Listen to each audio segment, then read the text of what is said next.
ഓണക്കാലമായതോടുകൂടി മാർക്കറ്റുകളിൽ പച്ചക്കറികളുടെയൊക്കെ വില ഒരു ദിവസത്തിനുള്ളിൽ തന്നെ റോക്കറ്റ് പോലെയാണ് ഉയർന്നു പോയത്. ഇപ്പോൾ ഇത് മാർക്കറ്റുകളുടെ കാര്യമാണ് പറയുന്നത് കേട്ടോ. അപ്പോൾ ഈ റീറ്റെയിൽ കടകളിലൊക്കെ വില എന്തായിരിക്കുമെന്ന് നമുക്ക് ഊഹിക്കാൻ സാധിക്കുന്നതേ ഉള്ളൂ.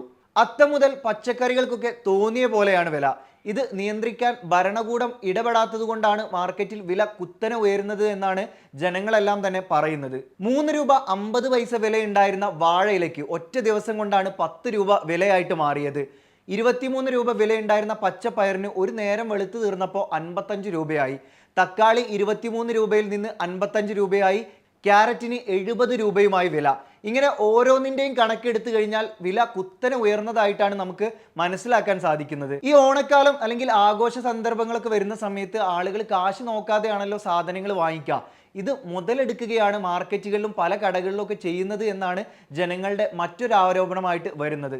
എന്താണ് നിങ്ങളുടെ അഭിപ്രായം?